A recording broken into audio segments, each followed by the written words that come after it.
श्री गणेशाय नमः. श्री स्वामी समर्थ. श्री गुरुदेव दत्त महाराज की जय. आज आपण श्री गुरुचरित्राचा 49वा अध्यायाचं वाचन करणार आहे. या अध्यायाचं वाचन केल्याने गाणगापूर यात्रेचे पुण्य मिळते आणि श्री गुरुकृपा होते. श्री गुरुचरित्र अध्याय 49वा. श्री गणेशाय नमः. नामधारक शिष्य सगुण सिद्धमुनी ते नमन करून विनवित शेखर जोडून भक्तिभावे करुनिया. त्रैमूर्तीचा अवतार झाला वेशधारी नर. राहिला प्रीती गाणगापूर कवण क्षेत्र म्हणूनिया. भूमीवरी प्रख्यात तीर्थे असती असंख्यात. समस्त सोडून येथ काय करणे वास केला. आश्विन वद्य चतुर्दशी दीपवाळी पर्वणीसी. श्री गुरु म्हणती शिष्यांशी स्नान करावे तीर्थ त्रिस्थळीचे. गया प्रयाग वाराणसी चला यात्रे कलपुत्र पुत्रेसी. विप्र म्हणते श्री गुरुशी आयती करणे म्हणून ऐकून ये श्री गुरु हसती. ग्रामाजवळी तीर्थे असती करणे न लागे तुम्हा आयती. चला दावीन तुम्हासी ऐसे म्हणून भक्तांशी. गेले अमरजा संगमासी स्नान केले महाहर्षी. शिष्यासहित श्री गुरुमूर्ती श्री गुरु म्हणती शिष्यांशी. महिमा अपार या संगमासी प्रयाग समान परियसी. षटकुळामध्ये स्नान करणे विशेष भीमा नदी उत्तरे वाहे. अमरजा संगम मनोहर आहे. गंगा यमुना निर्धार हे तीर्थ बरवे परियसा. आणि अष्ट तीर्थे असती त्यांची महिमा असे ख्याती. सांगेन एका एक चित्ती श्री गुरु म्हणती शिष्यांशी. ऐकून श्री गुरुचे वचन विनविताती भक्तजन. अमरजा नाम कवण कवणापासव उत्पत्ती. जालंधर निशाचर समस्त जिंकिले वसुंधरा. पराभविले इंद्रपूर समस्त देव पळविले. देवा दैत्यांशी झाले युद्ध सुरवर मारिले बहुविध. इंद्रिय जाऊनी प्रबोध ईश्वराप्रती सांगितला. इंद्र म्हणे एक शिवा दैत्य मारिले सकळ देवा.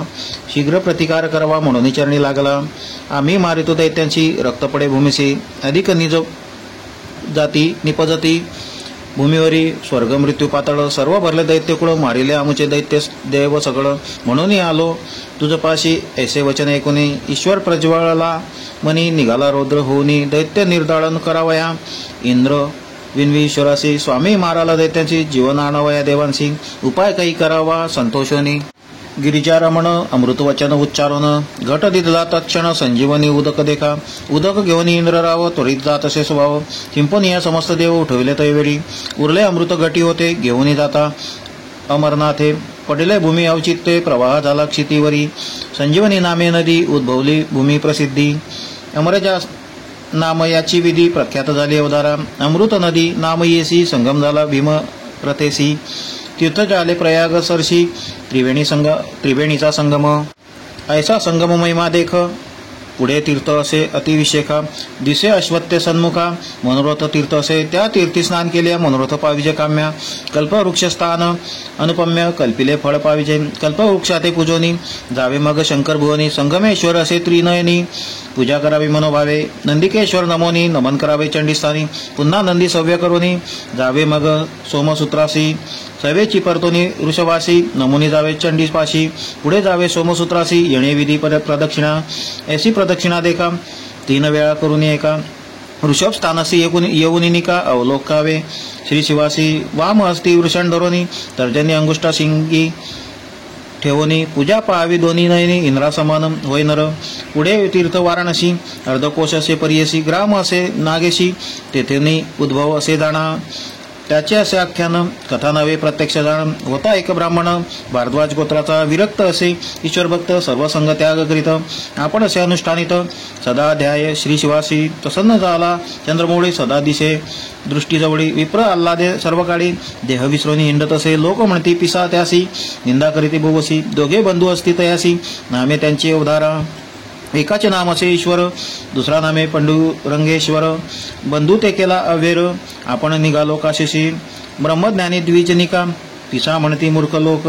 बंधुशी म्हणे द्विज एका नका जाऊ काशीशी.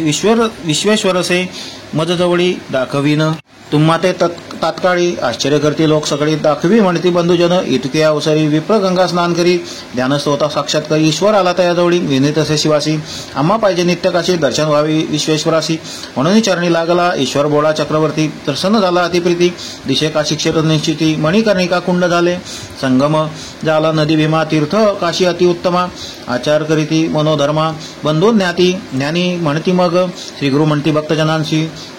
काशी तीर्थ प्रकटलेसी संशय न धरावा तुम्ही मानसी वाराणसी प्रत्यक्ष ही एकोणी समस्त द्विजवर करती स्नानदानाचार तेथोनी पुढे येती गुरुवर सिद्ध सांगे नामधारका आपुले भगिनी रत्नाबाईसी दोष असे बहुवसी बोलवोनी त्या समयासी पुसताती श्री गुरु मुनी एक पूर्वदोष भगिनी तू आलीसी आमचे दर्शनी पाप तुझे असे गहनी आठवण करी मनात एकोणी श्री गुरुचे बोला पाया पडे वेळोवेळा अज्ञान आपण मूड केवळा इतके ज्ञान कैचे मज श्री गुरु म्हणते ती अशी आपुले पाप मज पुसशी वदिले 5 मार्जारासी नेणासी खुण धरी आपुली 5 मार्जरांचा घात लागले आणि दोष बहुत ऐसे एकोणी पायतोरित श्वेत कुष्ठ झाले तिसी श्री गुरु पुसती ती अशी तुझ असती पापराशी पुढीले जन्मी भोगीशी तरी कुष्ठ जाईल आताची रत्नाबाई विनवी स्वामी असी उभगले बहुजन्मासी याची काजे दर्शनासी आले मी मुक्त होईन म्हणून इतके एकोणी श्री गुरुमूर्ती रत्नाबाईचा निरोप देती